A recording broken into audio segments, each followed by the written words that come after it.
Lyca productions பசங்க productions இணைந்து தயாரித்து ஜெயராம் ஊர்வசி நடிக்கும் பரிமளா அண்ட் கோ ஜூன் 5 முதல் திரையரங்குகளில். சம்மர் வந்தாச்சு. What's your plan for this holiday? எங்க கிட்ட விட்டுருங்க, நாங்க பாத்துக்கிறோம். GT Holidays, South India's #1 travel brand. உங்கள் லலிதா ஜுவல்லரி நம்ம போரூருக்கு வந்தாச்சு. பிரம்மாண்ட திறப்பு விழா சென்னை போரூர் மெட்ரோ அருகில் ஆர்காட் ரோடு. திறப்பு விழா சந்தை மார்க்கெட்டிலேயே குறைந்த சேதாரத்தில் மேலும் 1% குறைவு. தமிழக முதல்வராக விஜய் பங்கேற்கும் முதல் கூட்டம், இதில் நன்றி அறிவிப்பு கூட்டம் அப்படின்னு கிட்டத்தட்ட அவருக்கு வாக்களித்த 90,000 மக்களை சந்திக்கிறதுக்கு பதிலாக 5,000 பேரை இவங்களே தேர்ந்தெடுத்து QR கோடு கொடுத்து வாங்க, நன்றி சொல்கிறேன், வாங்கிட்டு போங்க அப்படிங்கிற மாதிரி ஒரு கூட்டம் நடக்குதே அப்படிங்கிற விமர்சனம் ஒரு புறம் இருந்தாலும், இன்னொரு புறம் முக்கியமான குற்றச்சாட்டுகளுக்கு விஜய் பதிலளிப்பார் அப்படின்னு எதிர்பார்க்கப்பட்ட நேரத்தில் ஏன் எதுக்குமே அவர் பதில் சொல்லலை, இதுலேயும் திமுக எதிர்ப்பு ஃப்ளேவர் தூவிட்டு போயிட்டாரே அப்படிங்கிற விமர்சனம் ஓடிட்டு இருக்கு. இன்னொரு புறம் திமுக கூட்டணி கட்சியில் எஞ்சி இருக்கக்கூடிய கட்சிகளான முக்கியமான கட்சி அதில் ஒன்று மதிமுக. இன்னைக்கு அதுவும் திமுக விட்டு விலகுது அப்படிங்கிறது கிட்டத்தட்ட உறுதியாயிடுச்சோ அப்படிங்கிற மாதிரி தான் இருக்குது. ஏன்னா துரதிருஷ்டவசமாக திமுகவில் நாங்கள் உதயசூரியன் சின்னத்தில் போட்டியிட்டோம், இல்லைன்னா விஜய்க்கு எங்களது ஆதரவை கொடுத்துருப்போம் அப்படிங்கிற மாதிரி துரை வைகோ கொடுத்த விளக்கம் அப்படிங்கிறது எஞ்சி இருக்கக்கூடிய திமுக கூட்டணிகளில் இவங்களும் இப்போ விலகிறாங்க அப்படிங்கிற ஒரு மெசேஜை கொடுத்துருக்கு. விரிவாக பேசிடலாம். Welcome to sensation.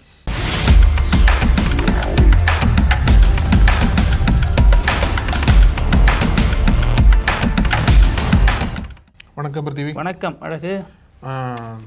முதலமைச்சராக பதவியேற்று கொண்ட விஜய் முதல் முறையாக எங்கே அவரோட தேர்தல் பிரச்சாரத்தை ஆரம்பித்தாரோ அங்கேயே முதல் பேச்சை கொடுத்துருக்காரு திருச்சியில்.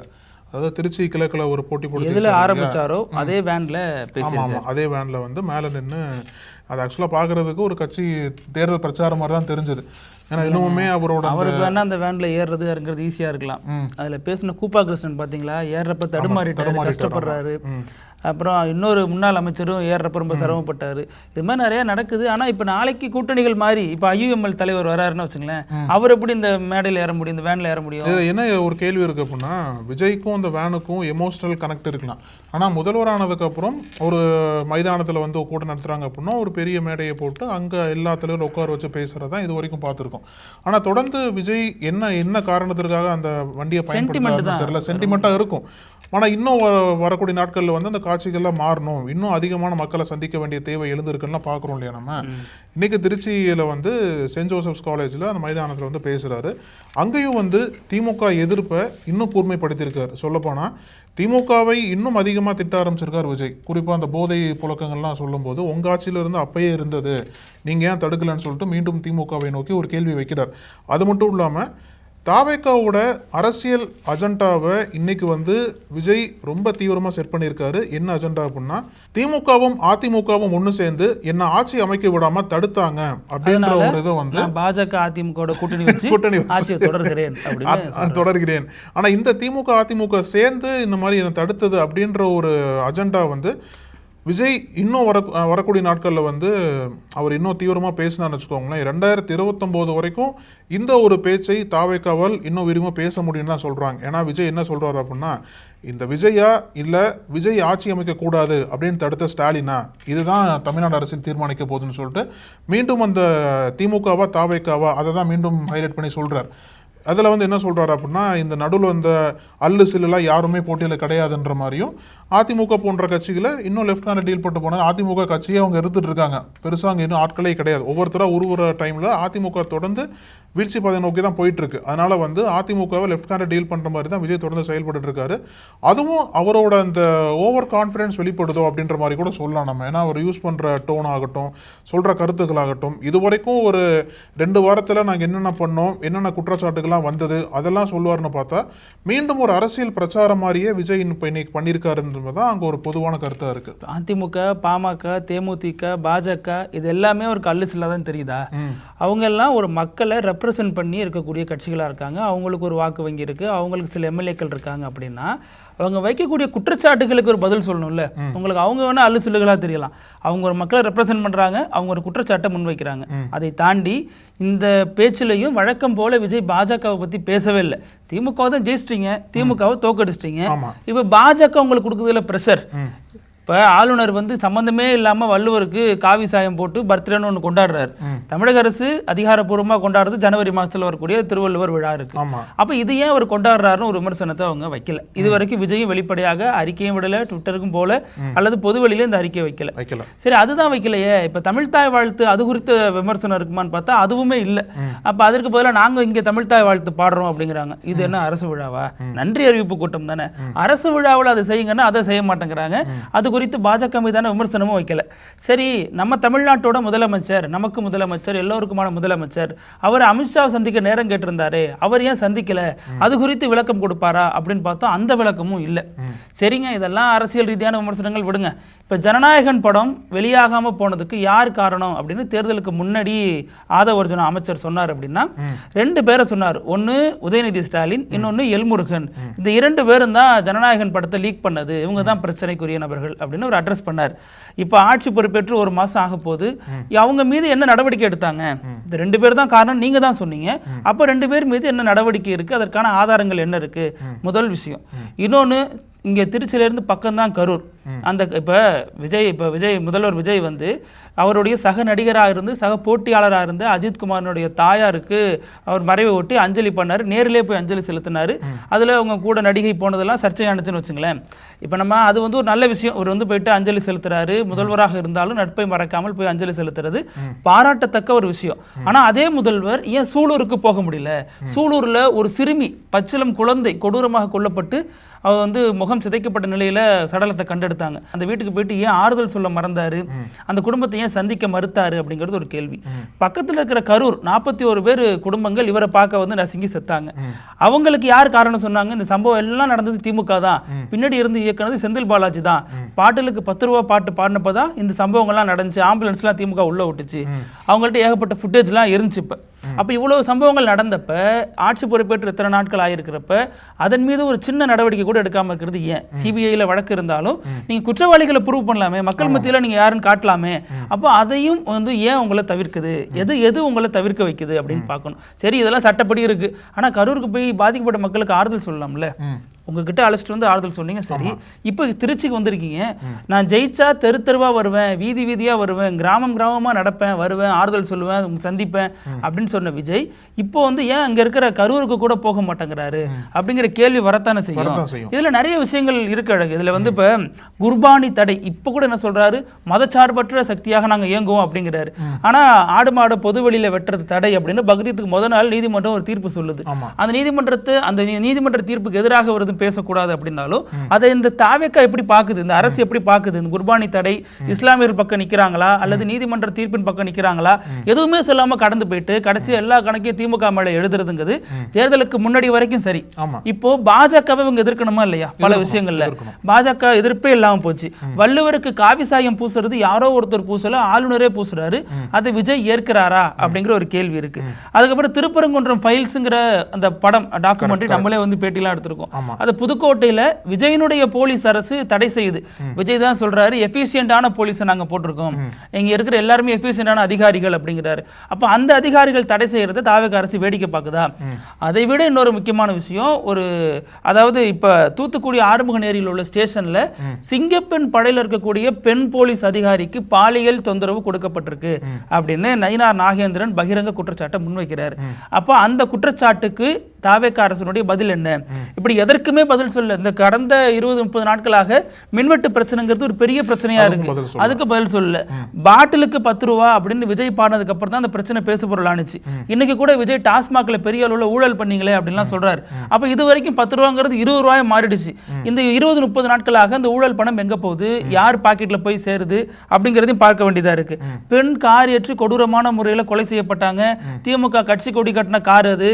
அதே நேரம் பாரு வந்து தாவேகாவினுடைய பாரு அப்படின்னா அப்போ அந்த 17 வயது சிறுமியை எப்படி அனுமதிச்சாங்க மது குடிக்க அப்படிங்கிற ஒரு கேள்வி இருக்கு. ஏன் அந்த பார் மீது நடவடிக்கை எடுக்கல, தாவேகாரர் அப்படிங்கிறதுனால நடவடிக்கை எடுக்கலையாங்கிறது இன்னொரு கேள்வி இருக்கு. ரெண்டாவது, குதிரை பேரம்லாம் நடக்கவே இல்லை, அப்பெல்லாம் ஒரு கதை அப்படிங்கிற மாதிரி சொல்லிட்டு போயிட்டு இவர் வந்து அதிமுக திமுக கூட்டணி வச்சுன்னு சொல்லிட்டு, ஆனா இவர் அதிமுக உடைச்சதை பத்தி எதுவுமே பேசல. அப்ப இது எல்லாத்தையும் நியாயப்படுத்தணும் இல்லையா, அல்லது ஜஸ்டிபிகேஷன் கொடுக்கணும் இல்லையா? ஆனா திமுகவினுடைய ஜென்சி மீட்டிங் மட்டும் ஒரு டிஸ்டர்ப் பண்ணிருக்கு அப்படிங்கிறத பார்க்க முடியுது. ஏன்னா மேலிட பிரஷர்லாம் சொல்றாங்க, அது குறித்தும் விளக்கம் தருவாரு அப்படின்னு எதிர்பார்த்தாங்க, அதுவும் இல்ல. இப்ப இதெல்லாமே சர்ச்சைக்குரிய ஒண்ணா இருக்கிறதுக்கெல்லாம் விஜய் விளக்கம் கொடுப்பாரு. ஜனநாயகன் படத்துல இருந்து பல விஷயங்களுக்கும் கொடுப்பாரு. அது மட்டும் இல்லாம தாவேக அரசு ஆட்சி பொறுப்பேற்ற அடுத்த நொடியிலிருந்து இலவச பேருந்து எல்லாரும் பயணிக்கலாம், பெண்கள் எங்க வேணாலும் போகலாம் அப்படின்னு சொன்னாரு. அடுத்த நொடி தாண்டி 30 நாள் 28 நாள் வந்துருச்சு. இன்னமும் ஏன் அதை நோக்கி அரசு செய்யலன்னு விளக்கம் கொடுக்கணும்ல. அதுவும் மட்டும் இல்லாம இப்ப நிறைய விஷயங்கள் இருக்கு. அதுலயே 6 சிலிண்டர் என்னாச்சு, இதெல்லாம் 2500 ரூபாய் எப்ப தருவாங்க, இதுக்கெல்லாம் எந்த விளக்கமும் இல்ல. போற போக்குல அது போன அரசு எல்லாத்தையும் கேட்டு போட்டு போயிடுச்சு, கஜானா தொடச்சு வச்சுட்டு போயிட்டாங்க அப்படின்னா அவங்க வெள்ளை அறிக்கை வெளியிட்ட பிறகுதான் இவர் தேர்தல் அறிக்கை கொடுக்கிறாரு. அப்ப அதெல்லாம் அலசி ஆராயாம கொடுத்துட்டாரா? அவங்கதான் தப்பாச்சு, அது எத்தனை நாள் நம்ம சொல்றது? அதனாலதான் மக்கள் தோற்கடிச்சிட்டாங்களே.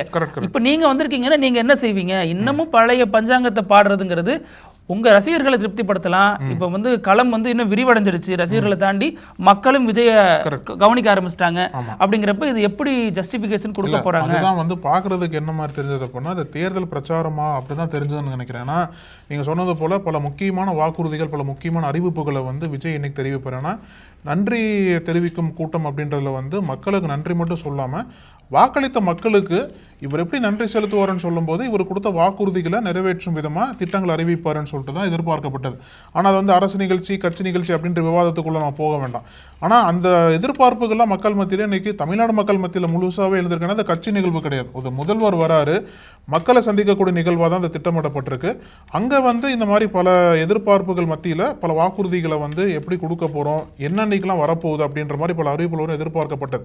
ஆனா அதெல்லாம் ஒண்ணுமே இல்லாம ஜஸ்ட் இன்னொரு அரசியல் நிகழ்வாவே இது விஜய் எடுத்துட்டு போயிட்டாரு. மீண்டும் திமுகவை திட்டுங்க, அப்கோர்ஸ் எதிர்கட்சி, நீங்க அரசியல் பண்ணலாம், குற்றச்சாட்டுகள் வைக்கலாம். கட்சி நிகழ்வு இல்லாம இருந்திருந்தா அவங்க ஏன் அவர் கட்சி போட்டிருக்க போறாங்க? அரசு நிகழ்வுன்னா அரசு நிகழ்ச்சி அப்படின்னா அது வேற மாதிரி புரோட்டோகால்ல நடக்கும், எல்லாம் நடக்கும். ஆனா இப்ப மண்டபத்துக்குள்ள இருக்கிறது கட்சிக்காரங்களா, கட்சி நிர்வாகிகளா, மக்களாங்கிறத தாண்டி இவங்க இங்க மீட்டிங் நடக்கிறதுனால காவிரி பாலத்தை தடை பண்ணிட்டாங்க.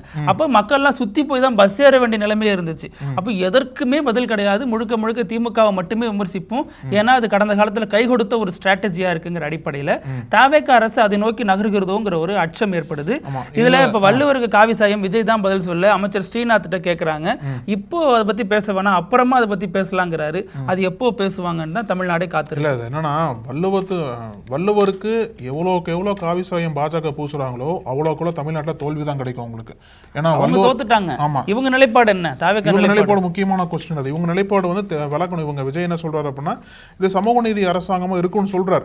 ஆனா அதே விஜய் எதற்காக கண்டிக்க மாட்டார்? திருவள்ளுவர் தமிழ் மக்களோட அடையாளம், தமிழோட அடையாளம். அப்போ அவருக்கு இந்த மாதிரி ஒரு காவி சாயத்தை பாஜக வேணும்னே பூசுறாங்க அப்படின்னா அதை எதிர்த்து குரல் கொடுக்க வேண்டிய இடத்துல முதலமைச்சர் இருக்கார். ஆனா அவர் பெருசா குரல் கொடுக்கல. ஆனா பாஜக சைட்ல இருந்து இப்ப தமிழக மக்கள் என்ன சொல்றாங்க அப்படின்னா, ஏன்னா பாஜக என்ன தமிழ்நாடு ஜெயிச்சிருச்சா? இல்ல, போன இதுல 4 இப்போ இதுல 1 தான் ஜெயிச்சிருக்காங்க. அப்ப எவ்வளவுக்கு எவ்வளவு நீங்க வள்ளுவருக்கு காவி சாயம் பூசுறீங்களோ அவ்வளவுக்கு எவ்வளவு தமிழ்நாட்டுல பாஜக தோல்விதான் கிடைக்கும். மக்கள் இருக்காங்க. பாஜக சென்டர்ல பவர்ஃபுல்லான ஒரு அமைப்பாக இருக்காங்க, அரசா இருக்காங்க.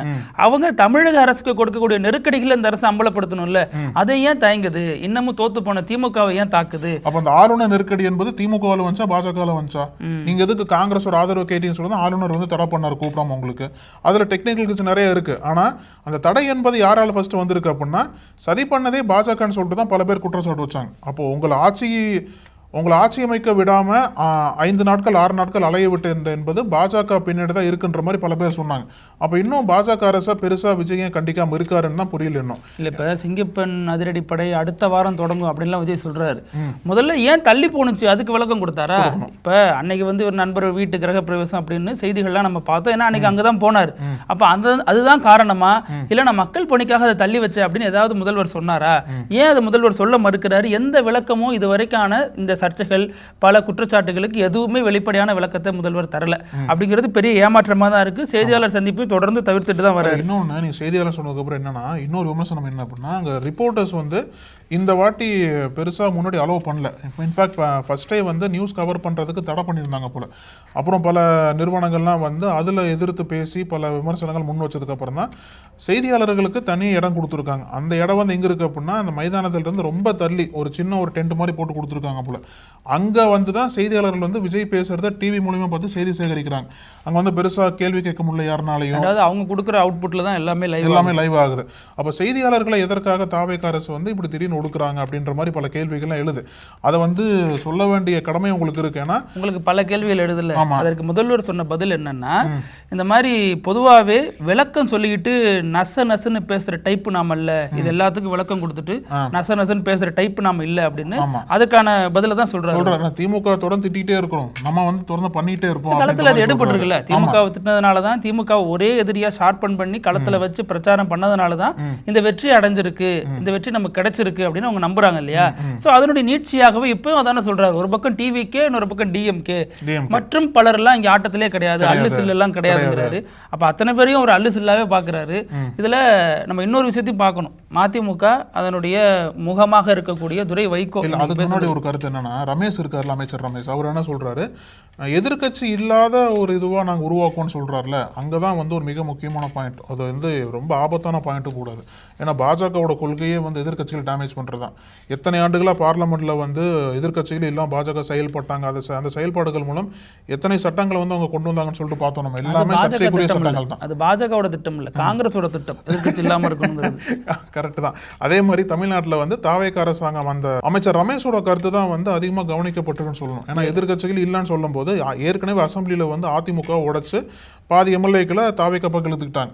அப்போ இங்க இருக்கக்கூடிய திமுக எதிர்கட்சியா இருக்கு இல்லையா, அந்த திமுக கூட்டணிக்குள்ள இருந்த பல கட்சிகள் வந்து தாவேக நோக்கி வர ஆரம்பிச்சிட்டாங்க. அப்போ கூடிய விரைவில் வந்து எல்லாத்தையும் கொலாப்ஸ் பண்ணி தாவேக வந்து எதிர்கட்சிகளே இல்லாத அளவுக்கு போகுமா, அந்த அளவுக்கு போகக்கூடாது. ஏன்னா எதிரிலிருந்து பல கேள்விகள் கேட்டாதான் ஆளுங்கட்சிக்கு ஒரு பொறுப்பான ஒரு நிர்வாகத்தை நடத்த முடியும்.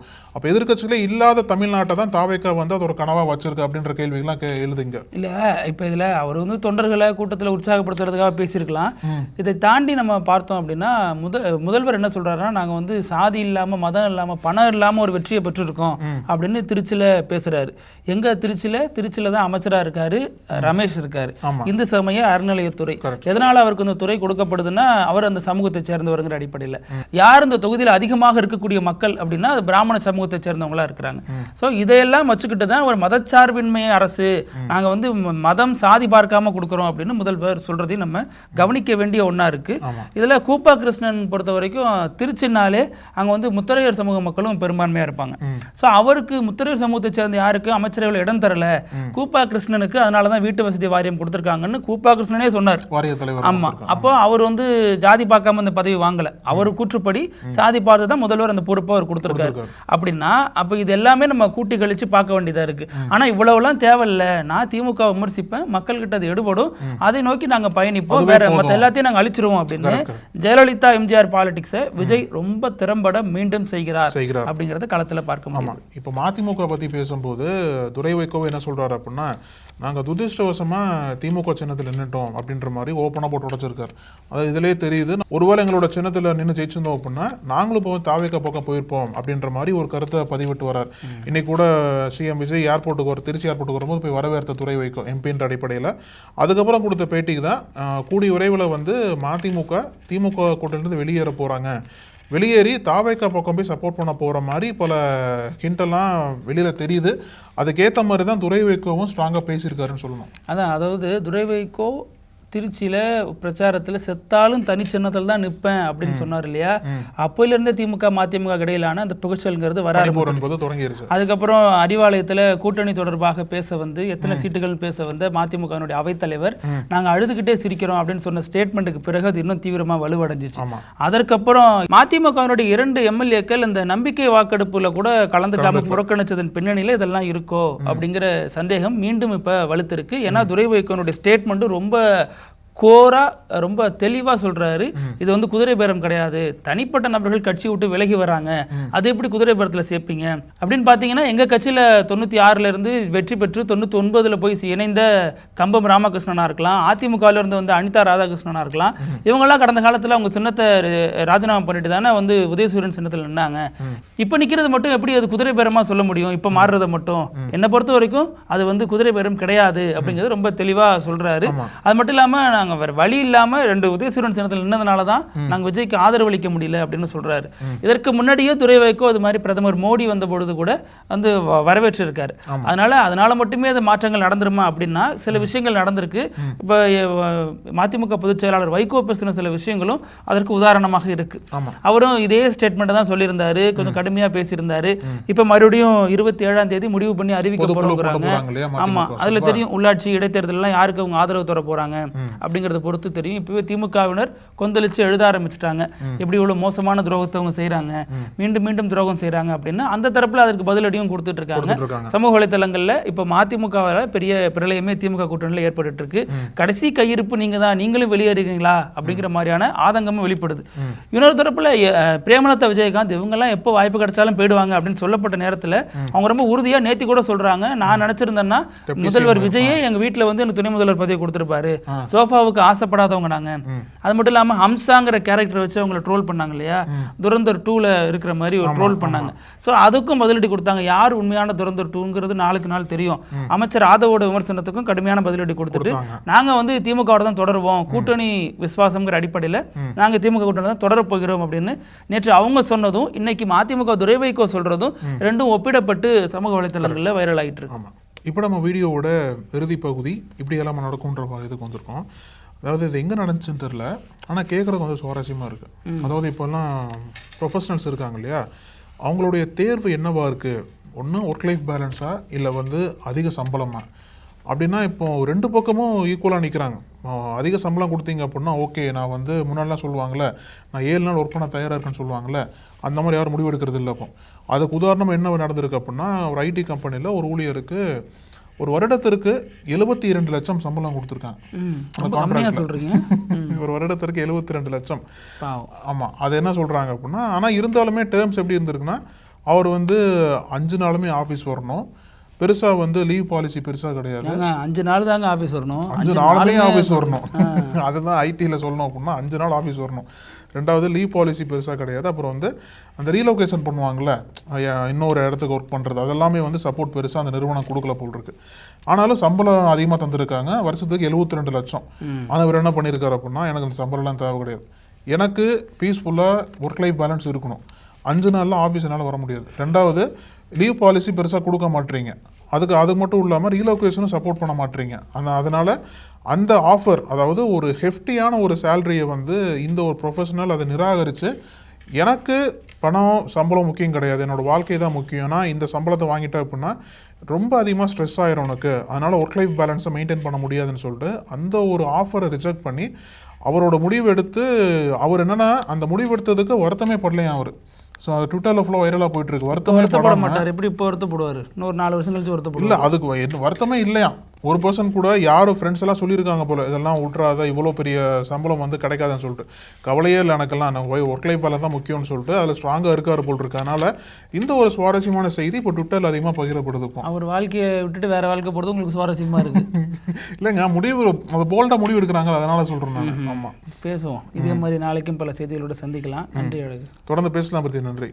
ஆசிரியர்களுக்கு நண்பனாகவும் மாணவர்களுக்கு ஆசானாகவும் திகழும் தேர்வு வழிகாட்டி, ஒவ்வொரு பாடத்திற்கும் அனுபவமிக்க ஆசிரியர்களின் துல்லியமான தெளிவான விடைகள்.